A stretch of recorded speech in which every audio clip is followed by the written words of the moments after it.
It's only this verse, it's Kubrick's universe. Open the podcast doors, Hal. It's Kubrick's Universe, the Stanley Kubrick podcast. Mark this, and come what will of it, I will fight the man who pretends the hand of Nora Brady. I'll follow him if it's into the church.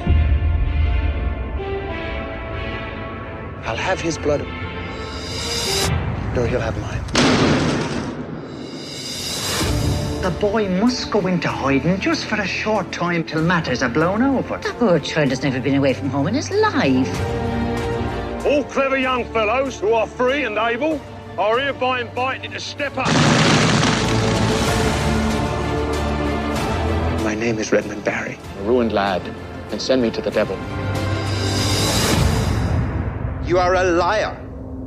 You're an imposter. You're a deserter.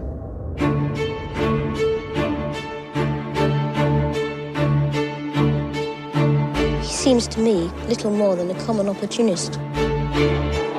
I don't think he loves my mother at all.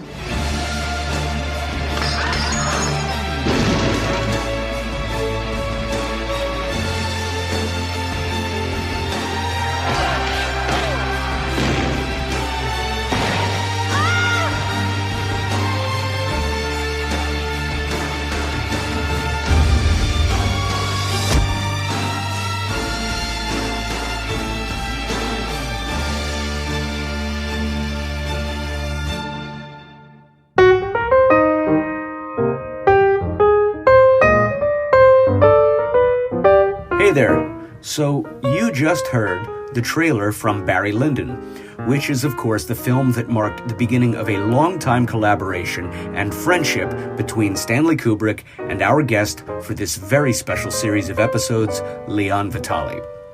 This is our second in a series of interviews which Leon was kind enough to give us at Kubrick's Universe.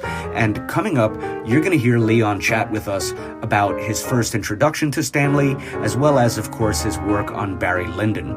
Now, our show's producer, Stephen Rigg, once again manned the boards ever so deftly for this ongoing talk, allowing me to kick back and just chat with Leon without having to worry me head over any technical concerns whatsoever. And of course, we did continue our conversation beyond the episode you're about to hear, as we, of course, needed more satisfaction. And we do look forward to bringing those chats to you guys in the very near future. But without further ado, here's part two. I want to go back to the beginning of your introduction to Stanley, of course, being on Barry Lyndon. And prior to that introduction, you were working quite regularly on UK TV from about the age of 20 before you got the call to on his next film, of course, Barry Lyndon. And that shot between 73 and 74. And you were about 25. Is that correct? About 25 years old? Yeah. So yes. Describe for our listeners, if you wouldn't mind, like a little bit about your Barry Lyndon audition and how the process went. Okay.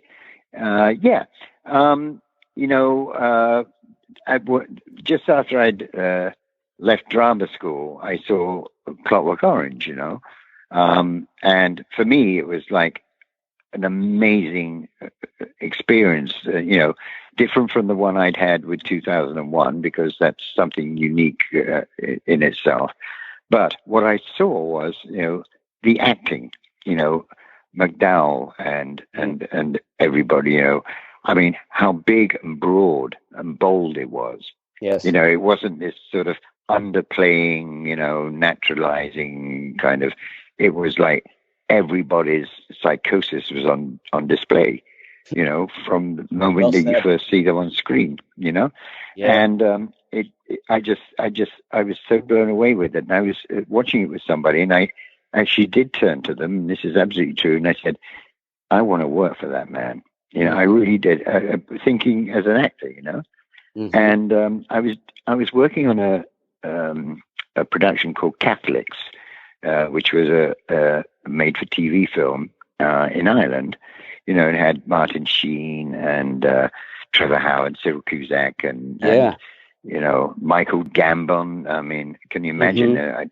Not long out of drama school, and I'm standing in the middle of that, and watching all these wonderful actors who I'd sort of been watching most of my life, you know, and suddenly I heard on the grapevine that Stanley was going to be shooting a film in Ireland, and I hadn't heard anything even on the grapevine about it before. So I talked to my agents and said, you know, he's making a film in Ireland and blah blah blah, and you know, I want to audition for it. I want to, and you know, it's one of those things. When I saw 2001, for instance, I thought I'd have given anything to be one of those apes.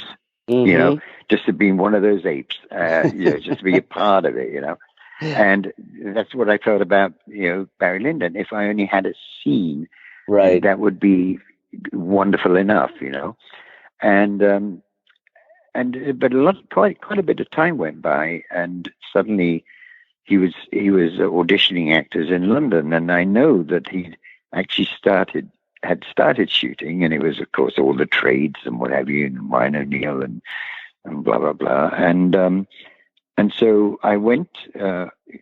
My agent put me up for an audition, and this was really unusual in the whole process, because usually, you know, when you went for a film audition, you know, you'd go there and you'd meet either, you know, the casting director with the producer of the film and or the director.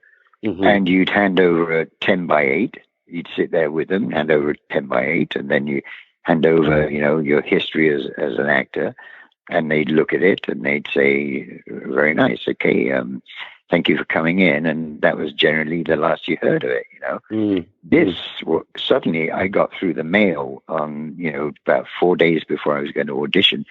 I got the dialogue that was going to be used in the scene. And so it meant I had a chance to kind of look at it and sort of try and take on board what it all meant, you know, for want of a better way of putting it. And the other thing that surprised me is when I actually went for that audition, that Stanley was nowhere to be seen. And I thought, this is weird. This is very strange. But instead, what he had was, you know, it was the first time I'd ever experienced about doing an audition on video. And I think he was one of the very first people to do that. Oh, how cool. In the UK, you know.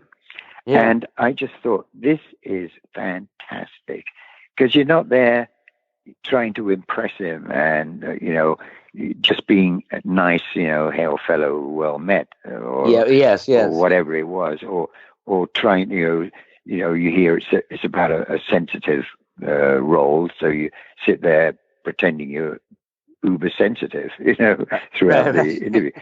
This was about a practicality of a text that you've had in your hand with a note that was on the text that was sent, which was learn these lines, which I understood later was actually Stanley's own, you know, writing, you know. And so, you know, I kind of thought, well, I better learn these lines, and I did.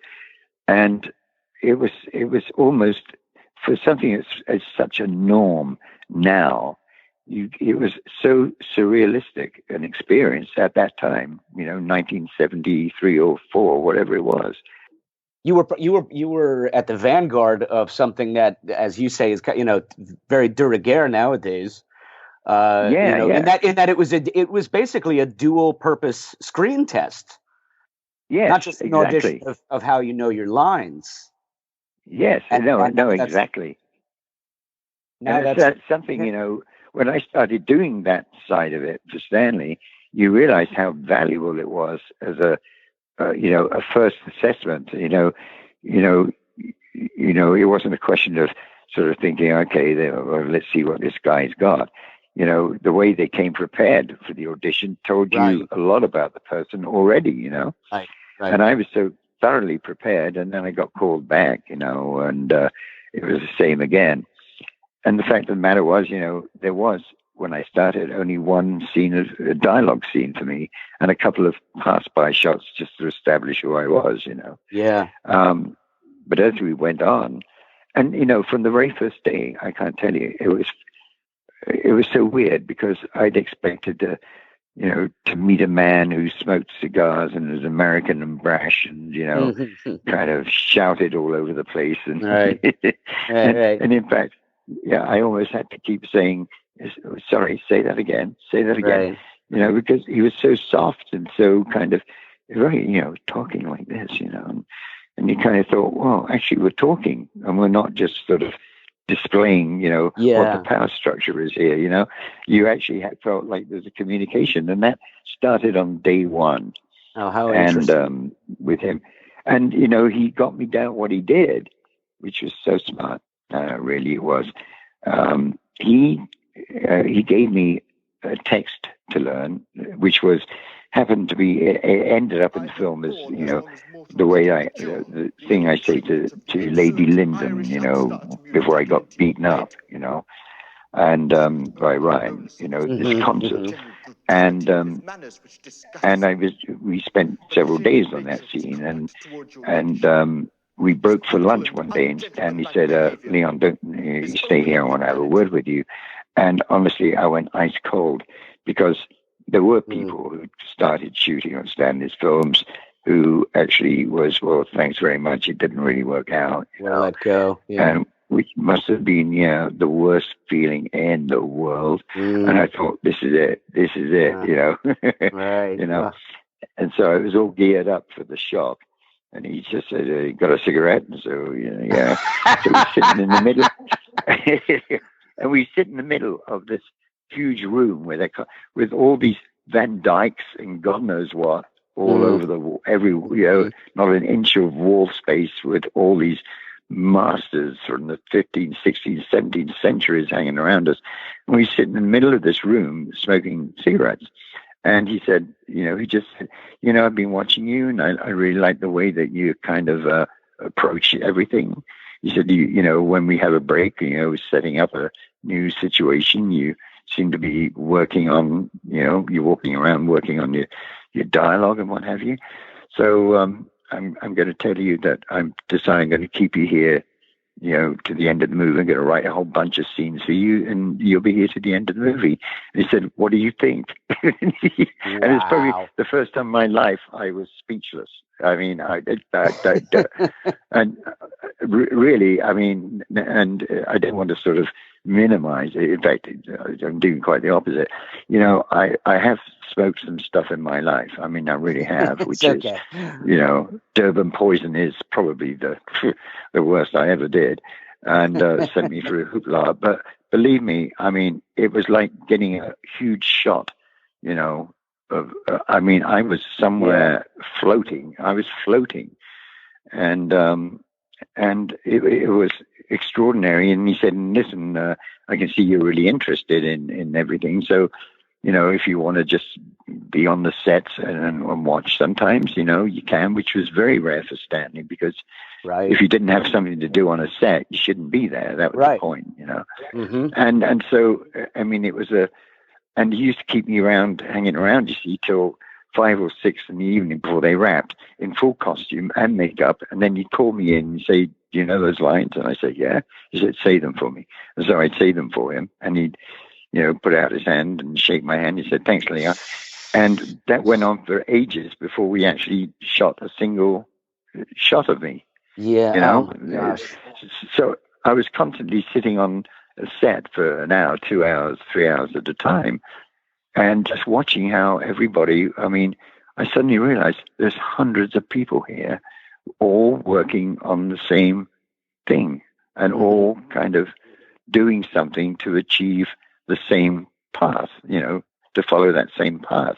Film workers all. It was, and it was just an extraordinary experience to me, because as an actor, you come, they say, oh, you're going to play this, and your dates are, June 1st to June 15th, 8 days over 3 weeks or whatever it is. And you come and you go, and you've done it, and hopefully you've done it to the best of your ability. But when I saw all this going on, I was just thinking, wouldn't it be amazing to be a part of this from the very beginning, and to stay with it all the way through to the very end? Yeah. To experience everything about it that you could experience, And that was what hooked me, that's what absolutely hooked me. So when he told me he was going to write all these scenes and what have you, it just meant I spent more and more time, hanging around with him and talking with him. And believe me, I mean, he was one of those people who always used to say, "What do you think?" after everything he said. Yeah. And he always encouraging you to, say what you think. And even if it's dumb, there's no such thing as dumb. It's the way you're thinking, and it might be correct or not correct or right or wrong or whatever it was. Right. He just encouraged, he kind of drew me out, And that's the other thing. One could have been totally overawed, a person, like me, come from a small town called Leamington Spa and has aspired to be an actor, and you're working with your idol, filmmaker, and not once did you ever feel anything more than, well, okay, he's demanding something out of me. I better give it. I better take this very, very seriously. Well, because on the back end, you knew he would ask you, "What do you think?" Yes, that's beautiful. Exactly. That's beautiful. I mean, whether it's a demand or not, by definition, you had faith and trust in the friendship and the creative partnership that at the end he was going to genuinely want to know how you felt about it. Exactly. And, that was something that throughout, all the time to the, the day he died, it was always a constant there in our relationship, which was he'd say something and then he'd look at me and he'd say, "So what do you think?" That's how he taught me about color timing. He'd say, right. We'd start off very, very slowly, and then he'd, after a while, a few, times doing it was, and we did it on every one of his films. He'd suddenly say, "Do you think this looks a bit contrasty, or can you see anything in the highlights?" Mm-hmm. And if I said, "Yeah, I can see it's a tiny bit green," and he'd say, "Yeah, right, and I hate green." He said, "I hate green, so I'm glad you spotted it." Wow. And that's how it developed all the way through, which isn't to say that it was a Garden of Eden, because sometimes the way you would correct me was quite brutal, Mm-hmm. to be honest, depending on when something happened and what was going on, you could scream at you blue murder, but, it was one of those. He had faith that your skin was thick enough to be able to handle it because you were working towards the same goal. Yeah, I guess so. It's one of those things you don't analyze until, you go through the shock of an honesty kind of session with Stanley when things aren't going well. But we've all been through experiences of what they call tough love, whether it's from a parent or a school teacher who genuinely likes you and admires you, sees your promise, and gives you the business because they know you can do this. We've all been there, but no one quite with your experience. And I'm just making a supposition by going back to when you first presented your audition on tape, and then fast forward through the time where he expanded the role of Lord Bullingdon to give you a real chance to breathe and to make the character as essential to the telling of the story of Barry Lyndon as we see in the finished film. That goes back to what we were talking about before about an organic process. Exactly. And I don't know if it gets better than that. Does anything in art ever get better than that? Especially with collaboration? Not for me. Amen. I mean, for me, it's the gold standard. I mean, I quite understand. You can't make every film that way. There's time and motions, and studio, productions are very, very. They'll have someone on set saying, "Well, we've done 4 takes, 5 takes, and we've got to move on." Right. And there is a norm. It's a bit like, I kind of think when I was an actor, stage, when you did stage work at repertory theater, you had 2 weeks or 3 weeks to rehearse, and then you were off and running, and you realize that you kind of have to, you have to cut your cloth, to suit, the material itself. And, you have to be, it's a good form of discipline, Yeah. Well it said. really is. I remember the Beatles were saying that. I remember Paul McCartney saying, before they became, a recording studio band, but basically how they finished, he said, you go in and in an hour you'd lay down a track. And there was no fussing and fighting about it. This is how much time you got to get it. And you got it. And he said, and it's true. It's a good exercise in discipline, too, because there's nothing worse than seeing people, sitting around and just chewing the fat. Well, we could do this, or we could do that. Yeah, and you just think, for fuck's sake, get up on your fucking feet and, get up on your feet. Speak freely, Leon.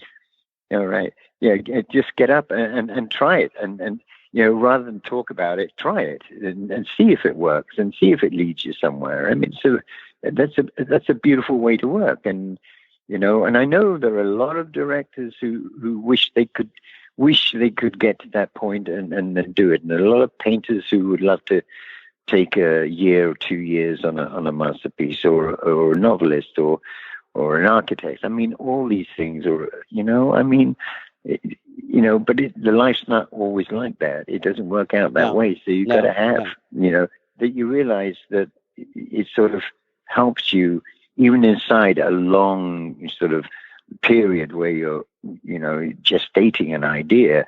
Yes. Inside that time period, you've got to be moving. You've got to be fast on your feet, and you've got to, even if it's just about a silence, you've got to be thinking, okay, I mean, what do I do? Do I make this an active thing? Do I make it, what's the best way to respond, or what's the best way to give?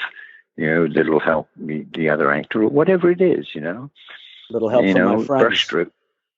They're kind of they're kind of the brushstrokes of life, Yeah, well, the thing, when you brought up the Beatles, the thing it brought to mind, a couple of things, is you were talking about working with deadlines and not kind of idling around. We could do this or we could do that.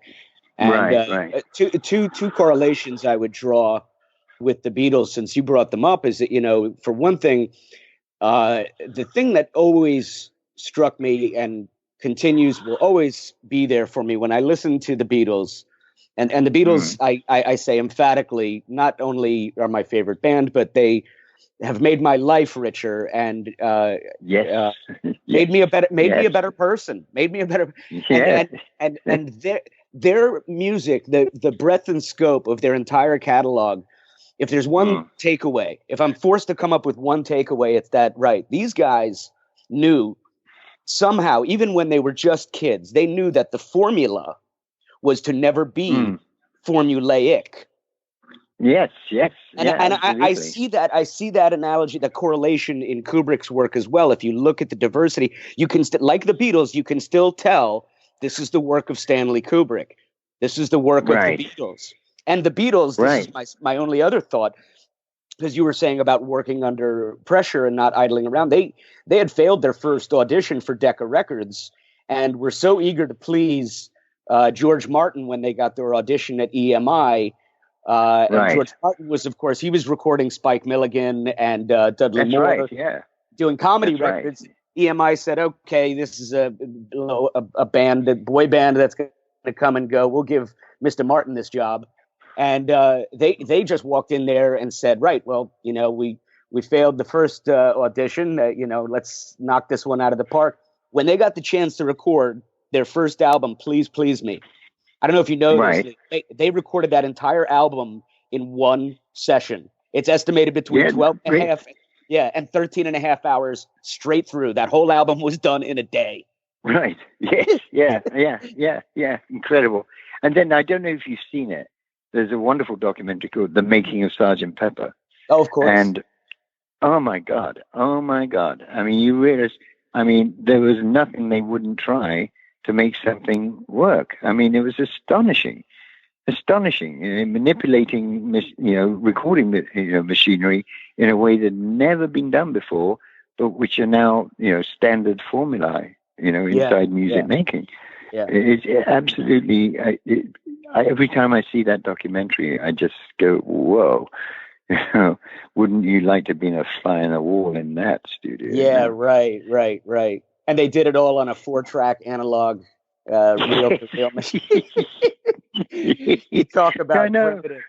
But I want to move on. But that never ceases to amaze me when I discover that a Kubrick fan is also a huge Beatles lover, and vice versa, because it's not about the methodology and all that we just discussed with the formula not being formulaic.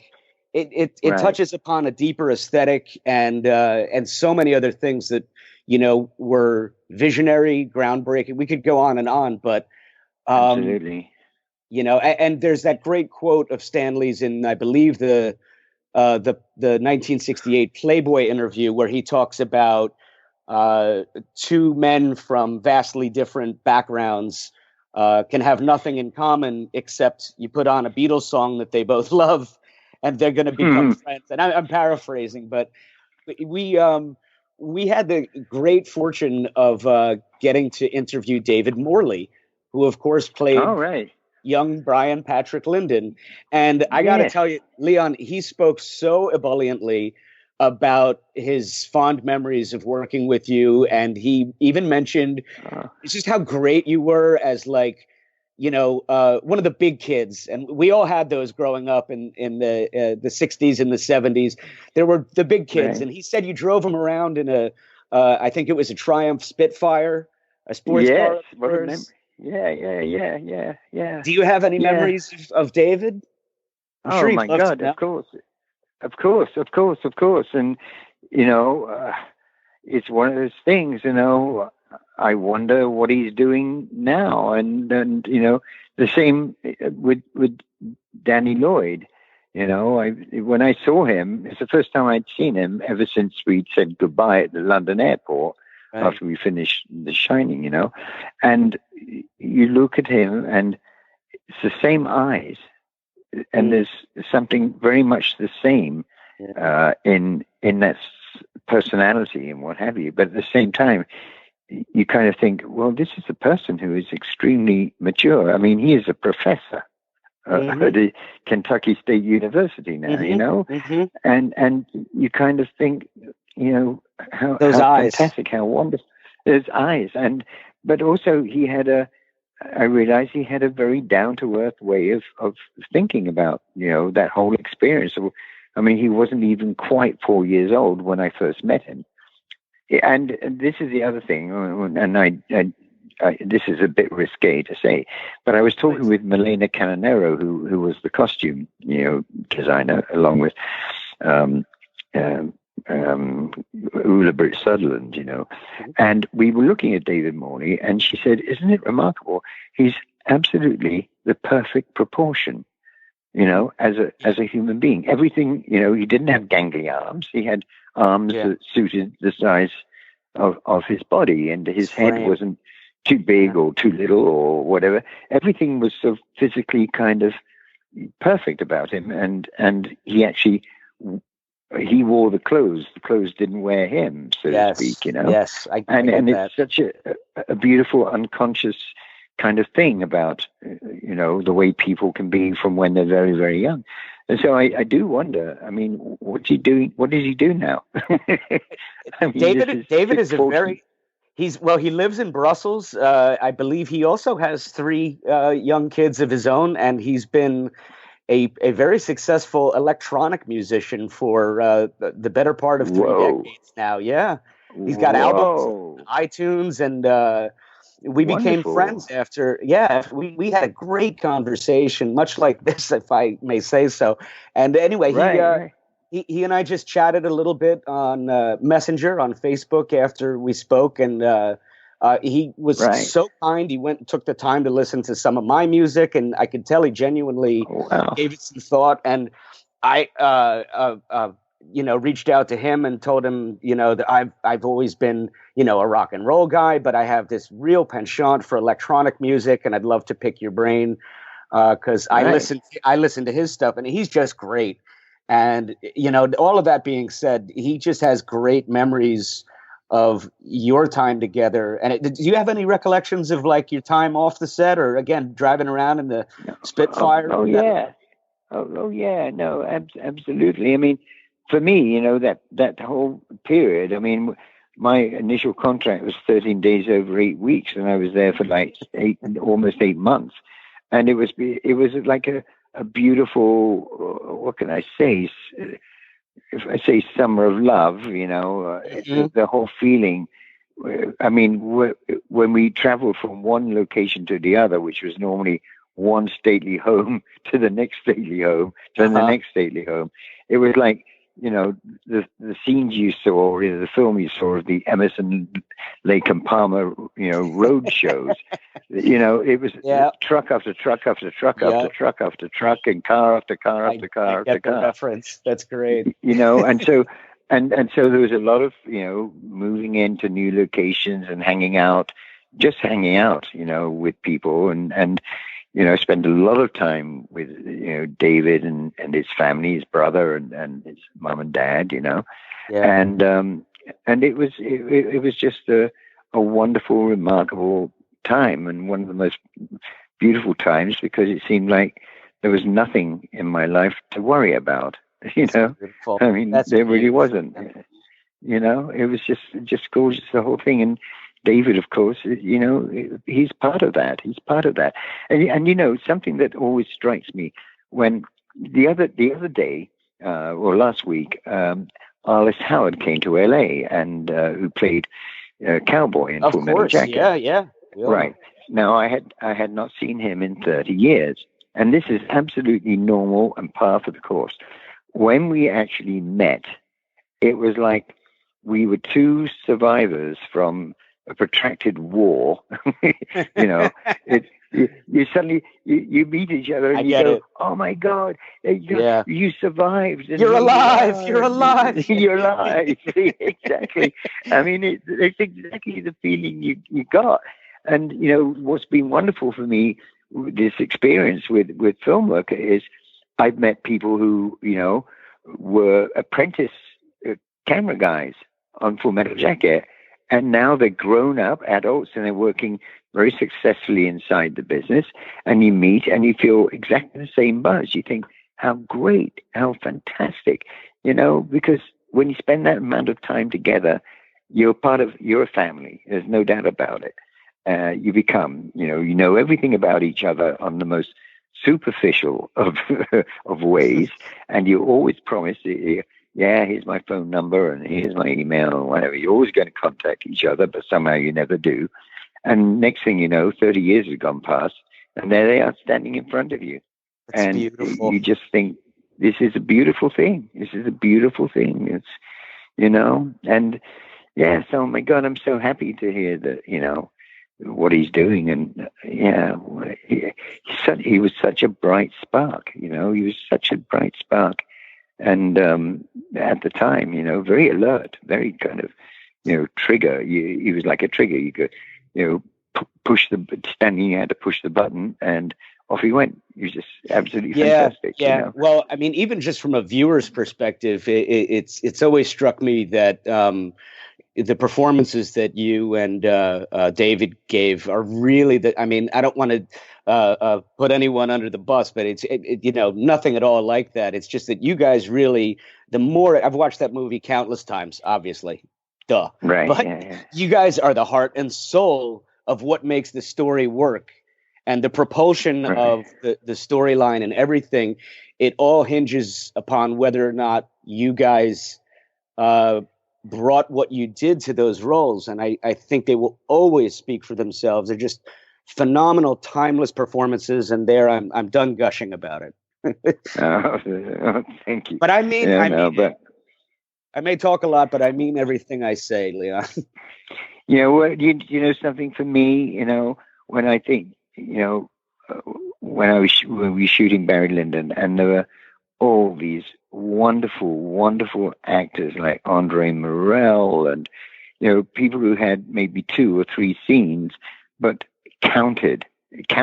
I mean, for everything every minute that they were on screen counted for, you know, what they contributed to the story as characters, you know, in the sort of plotless life of Barry Lyndon, of this philanderer and over-ambitious boy from Ireland, who felt that he could join the aristocracy, where in actual fact the aristocracy was saying, yeah, sure, come in, we'll take your money, and thank you and goodbye, and it's just a wonderful, what can I say? I don't know how to put it, because it's a process. It's a process. It happens that way, Right. And and there's no real way of explaining it. It's like trying to explain what makes an actor tick for you. You can say, well, he's good looking, or he's very dynamic, or this or that. But when you put the whole together, you can kind of saying, well, what is it in particular? And that's very hard to put your finger on. Like Daniel Day-Lewis, you try to say, what is it about Daniel Day-Lewis that makes him, so far as I'm concerned, premier actor? Yeah. And you look at every role he plays, and of course, every role you think, oh, this is Daniel Day-Lewis, except you don't think of it Daniel Day-Lewis. You say, oh, this is Lincoln. This is Lincoln. Exactly. This is Woodcock. Daniel Plainview, of course, and There Will Be Blood. Yes, of course, and it's rather like somebody explained about Stanley's pictures, that they're none of them the same, but somehow they're all Stanley's pictures. And the Beatles were the same. Exactly. Their yes, music, I'm glad you. Yes, but they're all somehow the Beatles. You recognize them as, and absolutely, and that's think a garage mechanic. I met garage mechanics who I would call artists, because they can feel their way through a problem in an engine. They just know, there's an instinctive side of them that can trace any fault in any way that it's working through an engine. And, I worked as a bricklayer's, a laborer for a bricklayer in my school vacations, building sites. And this guy, he knew every single bonding combination there was, Swedish bond, Flemish bond, this Cotswold bond and what have you. And everything he did, I was there with him, hodding his bricks up to the 10th floor up a ladder, which is one of the most scary, things I've ever done in my life. And just watching him do it. And you just think, my God, this is, this guy's an artist. I mean, in his own way, it's astonishing. Well, I mean, there's people like that. If we just keep our eyes open and our ears as we move through life, and that goes back. Absolutely. There's a point there within the context of Barry Lyndon, because when we spoke with David Morley, he of course mentioned it in a few occasions during the filming that his relationship with Ryan O'Neal was very similar to an actual father-son type of relationship on set, that Ryan had really taken him under his wing. And this was a bit of a different dynamic than what David had described as taking place with Marisa Berenson, who was this distant, goddess-like figure. And this is to say, the atmosphere on that set seemed to allow for for want of a better word, a real chemistry to develop on the screen. And it definitely happens. Happens between you two. Yes. So that being said, you're great to share with us the stuff about David, and I'd be loath to leave out asking about your relationship with Ryan and Marisa as actors, rather than the characters you were playing. Did you guys get on the set? Oh yeah, let me tell you something. I found Ryan to be extremely generous as an actor, working on set together. Extremely generous. And he was, to the point where I remember when we were in the barn doing the duel scene, Stanley said, maybe we don't need this shot of Leon just here. And Ryan said, are you kidding? I mean, he's acting his socks off. I mean, I can see it, off camera. He's, and Stanley sort of, said, oh, okay, well, maybe we'll keep it then. And we did, just, these cutaways and stuff like that. And he was so generous,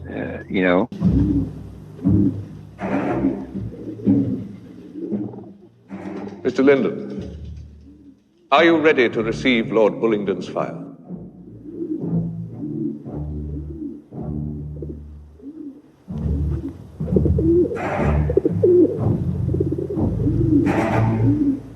Yes. Lord Bullingdon, cock your pistol and prepare to fire.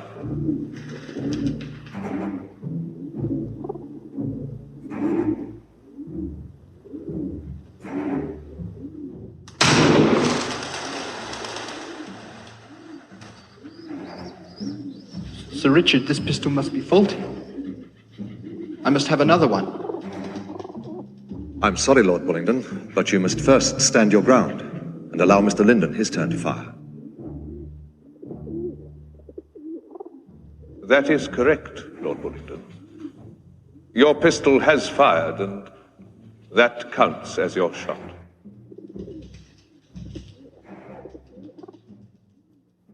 And also, we got along pretty well, off stage too. We sort of hung out together, occasionally, and we had dinner together occasionally, and not just in fancy restaurants, but this goddamn forsaken restaurant in some bad hotel we were staying in. Sure. It was. So Marisa also was very. She was a very private person. That has to be said. But whenever we were on set and whenever we were, in the same place, open, friendly, and not at all, standoffish in any way, just very, very, very, very pleasant and fun to be with, And, sort of, in a way, I didn't really, naively maybe, I didn't expect it to be any other way than that. I think it sometimes depends on how you yourself enter into a situation in a relationship, what you're open to, or if you've got a preconceived idea, that's just going to mean there's going to be no particular communication whatsoever, except when you walk on the set, And it can work for some people, It really can. Right.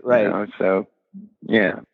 But okay, so now this is of course, Leon. If it's not okay to ask, don't answer it. Well, cut it out. But it's of course the $100,000 question for the listeners.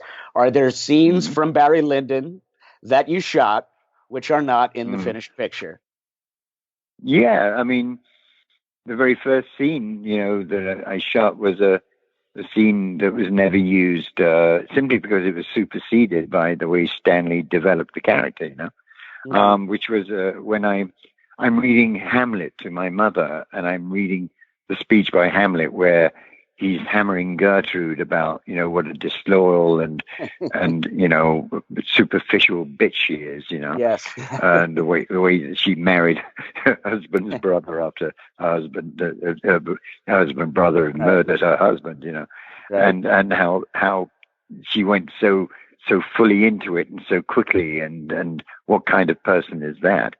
I read it to Marisa, Lady Lyndon, and she begins to understand what her firstborn son actually thinks of her, and she gets up and runs out, crying in shame, Yeah. And that was superseded because Stanley wrote so many scenes which led up to that point in the ballroom scene where Bullingdon actually does unleash himself, in public rather than in private.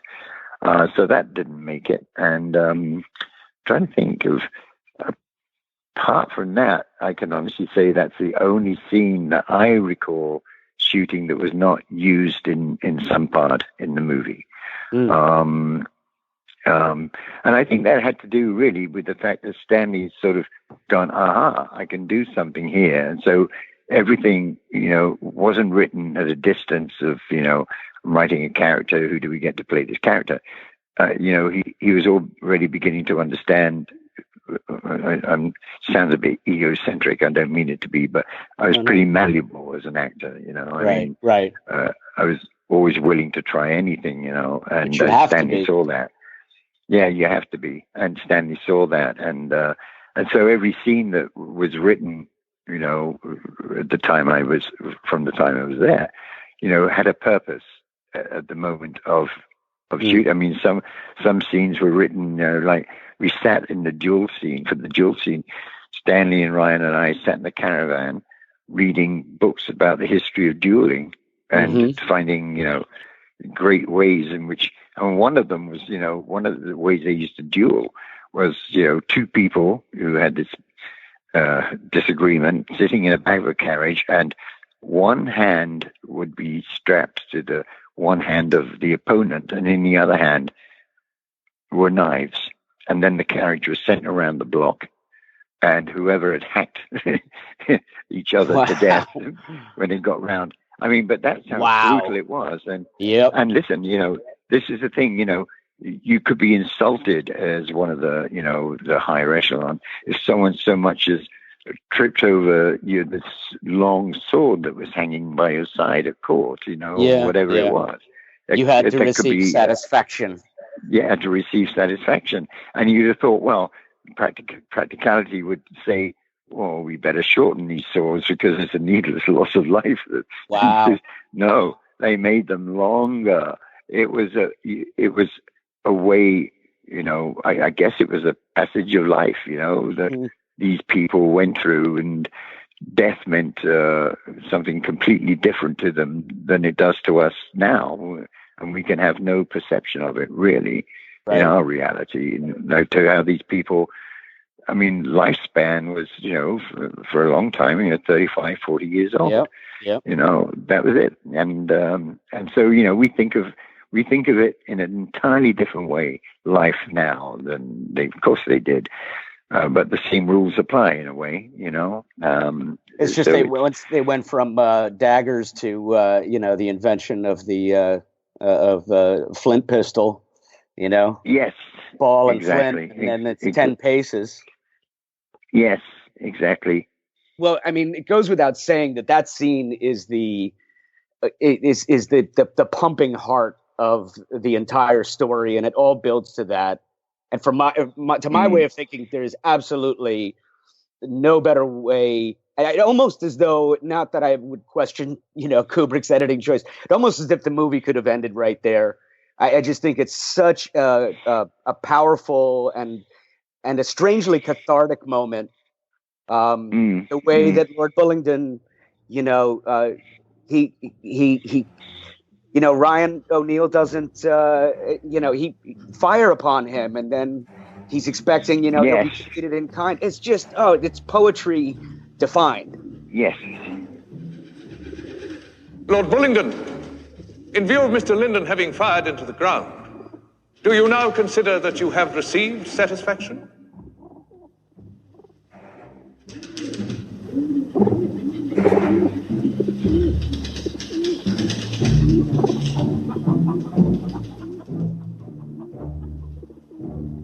I have not received satisfaction.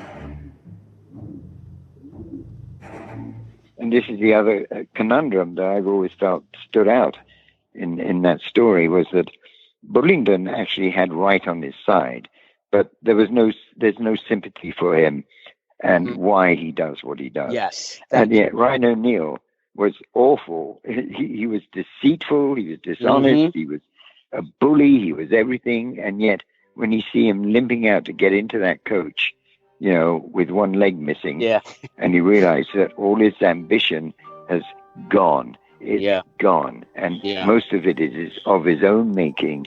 There's more sympathy for him than there is for the person who was actually wronged in the first place. And I think that's an amazing thing about that film, and about any film that sort of has these questions, you know. Okay, he may have been right, but so what? I mean, what kind of person was he? And I disagree. I don't think the film could have ended there, because it had to end with Lady Lyndon.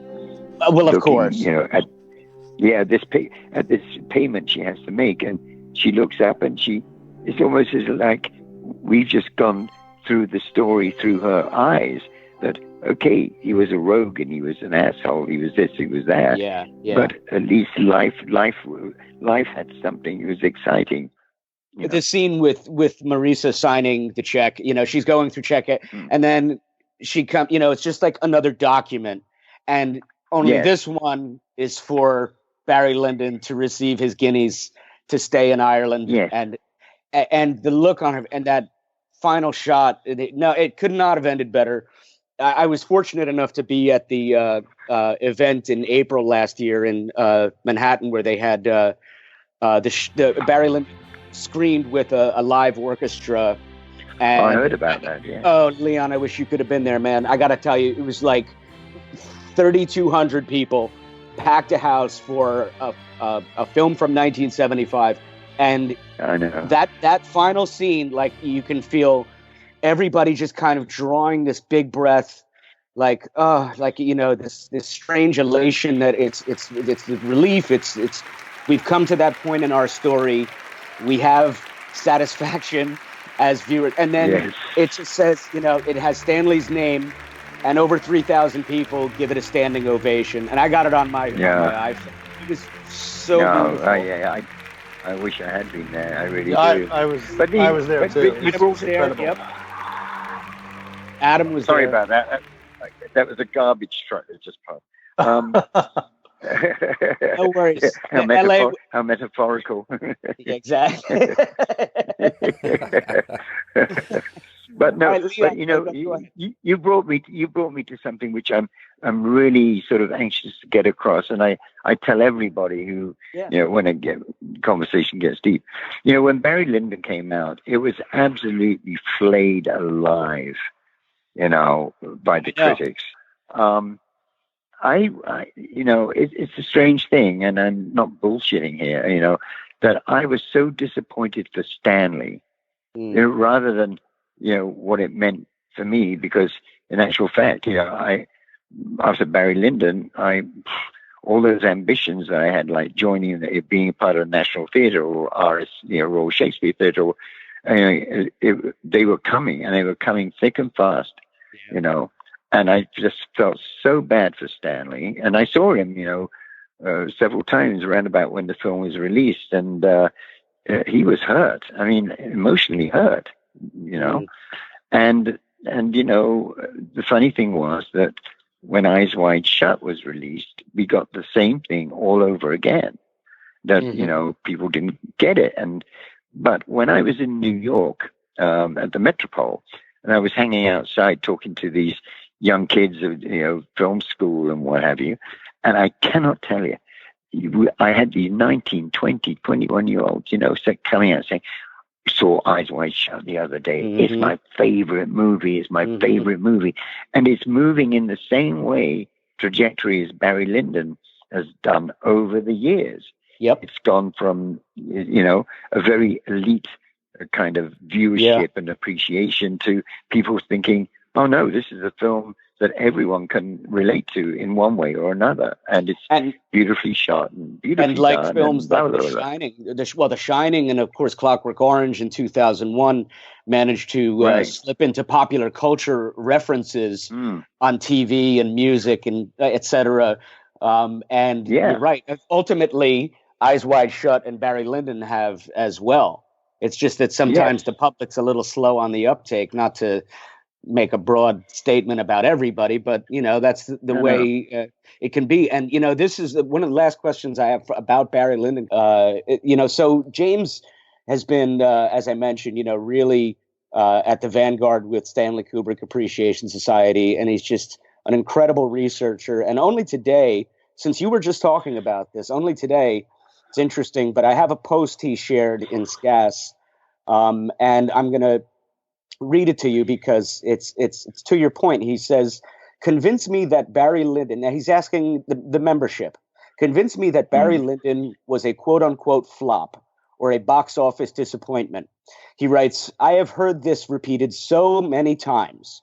I know that navigating general Google searches is not scientific with what adjustments for future revenue, international versus domestic, reliability of lists on the web, etc. But the general consensus I get from checking a bunch of sites is that it did come in somewhere between the 18th and 22nd highest grossing films of 1975, and it had about 75% of the revenue that A Clockwork Orange had, and had made at least 2 times as much as the budget required to make Barry Lyndon. So for a 3-hour period piece, James writes very aptly, and one that turns many people off, that seems, in James's words, that seems fairly successful to me, relatively anyway. Yes. What more, and he asks the members, what more could Stanley and the studio have expected? What, could it be that when we hear people repeat variations of, it was a disappointment at the time, that maybe they just have a touch of what, James calls opinion fever, and are only they're only kind of repeating what they've heard others say now with the internet and social media. Because to conclude, James says, seems it may not have been the flop we recall after all. Right. And he says, but go ahead, change my mind. No, I think, you see, that was perception even Stanley sort of held.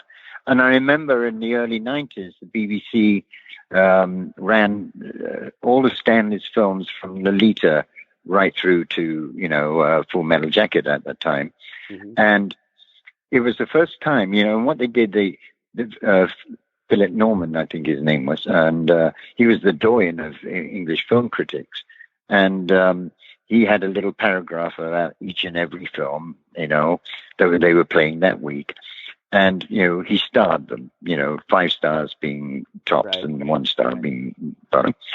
And, all of Stanley's films got 5 stars, including Barry Lyndon. And the odd thing was that 2001 got 4 stars. And Barry Norman, that was his name. Barry Norman said, the reason I've done this is because, for me, Barry Lyndon was the true Odyssey story. It was about one person actually going through life as it is, not in isolation, but, having to deal with the mores of whatever world he was trying to inhabit.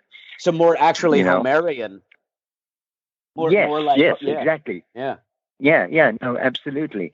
But I kind of understood, I've always understood, and I used to talk with Stanley about this, because when Barry Lyndon came out, Stanley had overrun, his shooting, his production, his post-production and everything. And by the time Barry Lyndon came out, what was de rigueur at the time was, Dog Day Afternoon, Bullet, all these action movies and fast-moving pace, and it was all the rage. That's what you could say about that period of filmmaking. It was all the rage, and I think people kind of saw Barry Lyndon because however slow, we walked at 2 miles an hour, and any scene in Barry Lyndon, it was not exactly an action film in the way we think about action film today. It wasn't Bullet. And so when you're fighting, it comes to this thing where there's, and even filmmakers believe this, and Stanley certainly believes that if you miss the spot, I'll take something like Wartime Lies, which was going to be called Aryan Papers. Mm-hmm. If you miss that spot where that film is going to resonate, it'll find its cycle again. But if you haven't started it, don't start it then at that point, because it's not gonna have the resonance that you want it to have at the time you've made it and released it. But it's time you keep it. That's why Stanley kept Eyes Wide Shut. He kept that from when he was a young man, understanding that one day he would make that film. And the time came around when he felt he could make that film. And he did make that film. But there again, the length of time that it took to make that film, he was kind of landed just outside, what was going down at the time as popular movies, But that's the thing. Stanley's films always have legs, and so they're always going to be referred back to and looked at again. And if you look at a film like The Shining, you can turn on your television channel surf, and there it is. It's unreal. There it is, isn't it? It really is. And you look at Full Metal Jacket, and you realize that was Stanley's most popular theatrical success. Yeah. For on its first release, and you can look at every single film he made, and you realize that whatever the reason was why it became successful, if it didn't become successful straight away, it became successful later on because there's substance to it. There's substance to every single one of his movies, and they're not always heroic substances. They're very much like. It's like Balzac for me. It's like comedy humane, Right. Balzac wrote all these books about the ridiculousness of human behavior and what it costs us, Exactly. And that's what I really do believe that was really the path that Stanley was on, whether he was aware of Balzac, or which he was, of course, or not, But it was, and he famously said, "I don't do jokes." Well, he didn't do jokes, but if you look at Barry Lyndon, one of the funniest things in it is when, I get beaten up in that ballroom, and you see the cream of the aristocracy of England in one pile, like a rugby scrum, with no no dignity whatsoever, and it's just a short shot, and he doesn't make anything of it. Other than what was going on. He didn't make a point. He didn't. You see that point for yourself if you're tuned in to, the heartbeat of the movie. No, but that is Balzac, and right there. Yes. I mean, encapsulated, as is the ending of Strangelove, the ridiculousness of human behavior. Absolutely, completely, yeah. And it's okay if there's anything you're not comfortable talking about. During the shooting of Barry Lyndon, of course, the famous threats from the IRA, and we're just wondering, do you feel okay talking about that experience? Yeah. Well, I mean, in actual fact, it didn't really touch me because I didn't actually. I wasn't part of the schedule at that time. I've got to say something about all that. Apparently it was blown, and there was a note left. The safe was blown, and there was a note left, and you get out of Ireland or what have you. And but it seemed, now I think about it after all these years. I mean, I was never going to be a part of the Irish shoot anyway. It seems. There's a little bit of you that kind of thinks, oh, wait a minute. Oh, now we're shooting in England and all the scenes are in England. What can this mean? Right.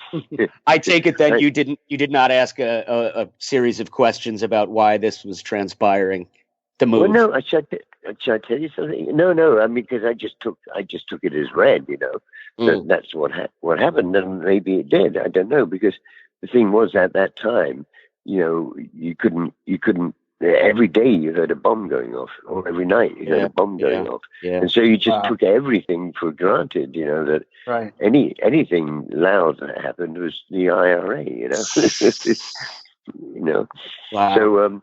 We never really I never thought twice about it, except to think, oh yeah, oh right, okay, yes, well, maybe it's a good idea not to shoot in Ireland.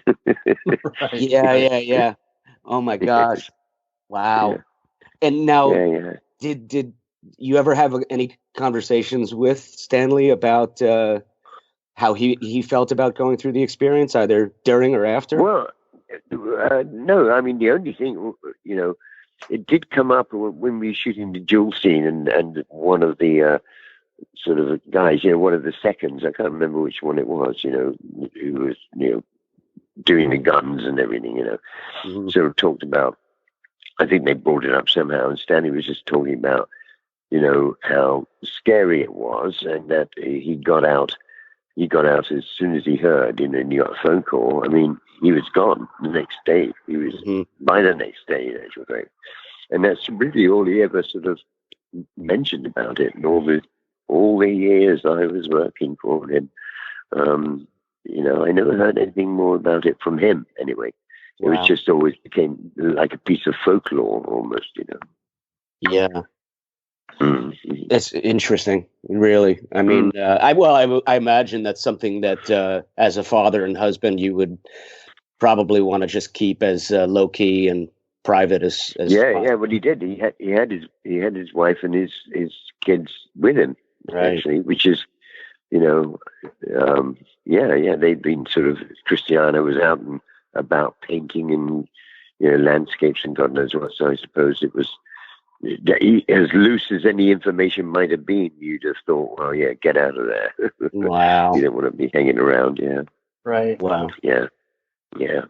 I don't know if Adam recalls, but I'm old enough to remember, and as a teenager in the 80s, that there were still headlines in the U.S. quite often about the IRA conflict and bombs going off in civilian areas, and it was on the news, almost nightly. It was pretty scary. Oh yeah.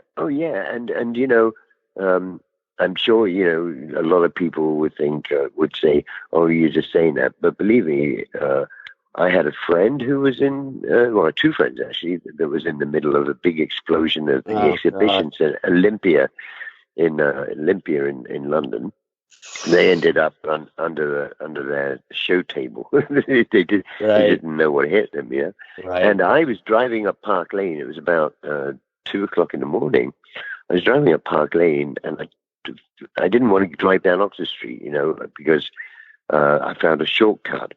And I turned right just as I was coming to Marble Arch. And as my car actually got on that street, the whole of the fucking Cumberland Hotel went up. And my car jumped in the air. I mean, it was like suddenly, it was like a ski jumper. I mean, my wheels weren't touching the road, And, my natural curiosity thought, oh, wow, I better get... And you thought, no, don't do that, because what they often did was plant a bomb, some yards away, like 50 yards away. Yeah. Another one, yeah.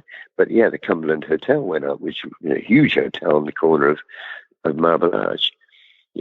This is my last question about Barry. It's a bit of a nerdy trivia question, and I emphasize nerd because this question comes from Stephen, who's the only nerd bigger than me. Shut up. Hey, yeah, exactly. Hey, I just said I'm the only bigger nerd than you, so I'll take that on the Archers. So, no, this is a question that everyone would probably want to know whenever they see that photo of Stanley sitting next to Ryan O'Neal, and there's speculation as to what Ryan has strapped to his face and the tank that's next to it. I believe it's an oxygen mask. Now, can you confirm? Yeah, okay. Was that what was going on in that scene? Because Stanley's got the script in front of him or some documents, and he's looking into the camera with his, hand on his cheek, and he's just kind of a little perturbed, a little. What are your recollections of that? Well, I wasn't there when that actually happened, but the oxygen is 100% true, and it was something that, in my own personal experience, we were very, very, very heavy period of post-production when we were into advertising and marketing and what have you, which, believe me, is a fucking jungle. I mean, it really is, because we dealt with every office individually and, throughout the world, and I suddenly got this crashing migraine, as you call it. And I just said, this was like 9:00 at night. And I said, Stanley, I got to go home because, it just kills me to even open my eyes. And he said, no, it's okay, Leon, sit down here. And so I sat down, and then he dragged out this oxygen mask in this tank, stuck the mask over my face, turned on the oxygen. He said, now breathe deeply.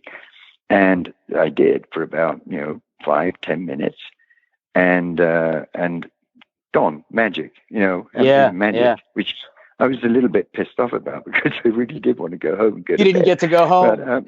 But, I didn't get to go home, no.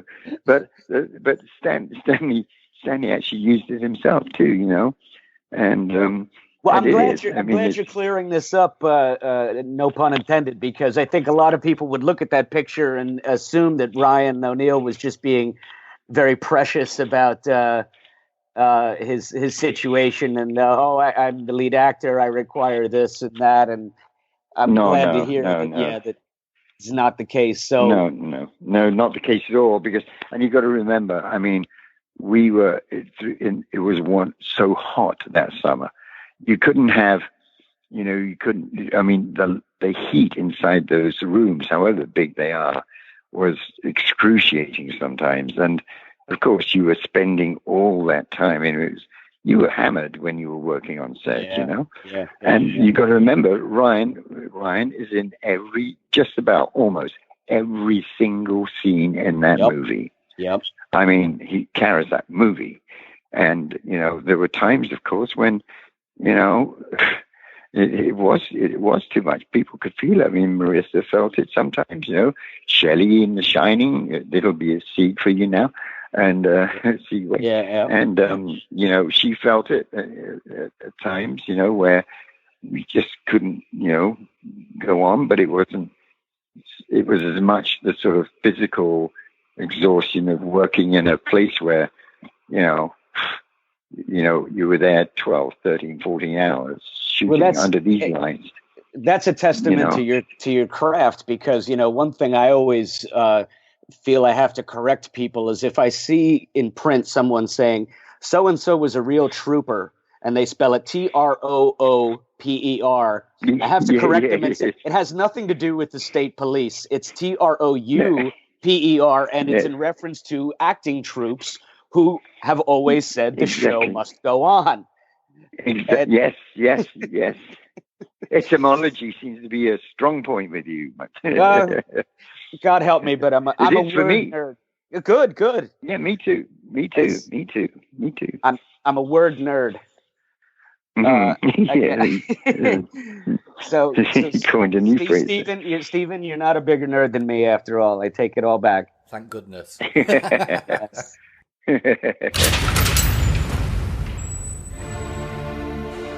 Alrighty then. Well, there you have the second part of our series of conversations that we were fortunate to have with Leon.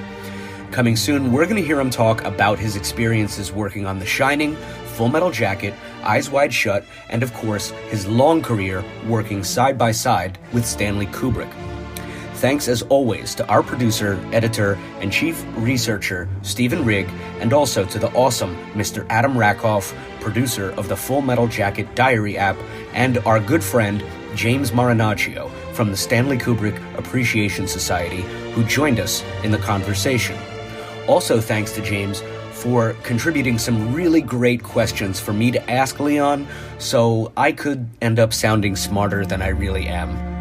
Okay, of course, do check out the Criterion Blu-ray release of Barry Lyndon if you're able to, and if not, at least pick it up on DVD, Laserdisc, VHS, Super 8, Betamax, whatever.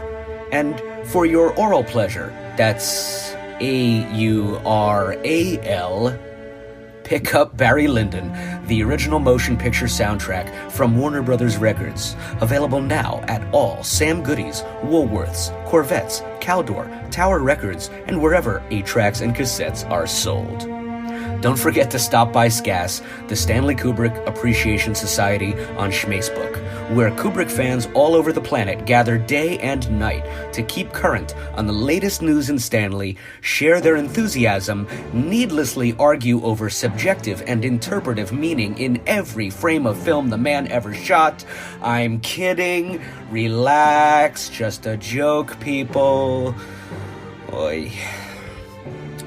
But also to seek answers to the eternal questions like, why wasn't he given a middle name? And will we ever get to see deleted scenes from The Seafarers or The Flying Padre? I'm your host, Jason Furlong, thanking you once again for tuning in to Kubrick's Universe. Don't forget to give our show a rating and a review so we can keep the new episodes coming like hotcakes and syrup on a sunny Sunday morn. Thanks, and catch you later, everybody.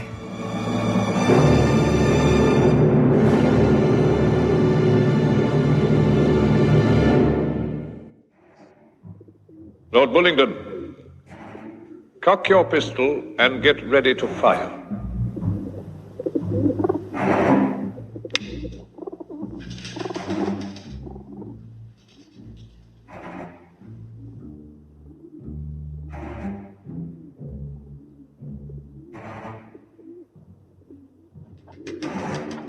One, two.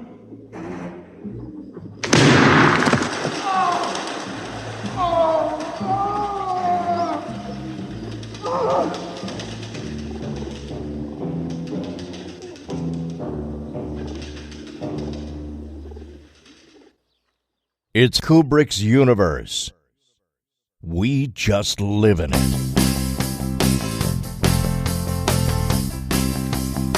We have taken very thorough precautions in this podcast against broadcasting anything which might only be attributed to human error. Thank you for listening to the Stanley Kubrick podcast.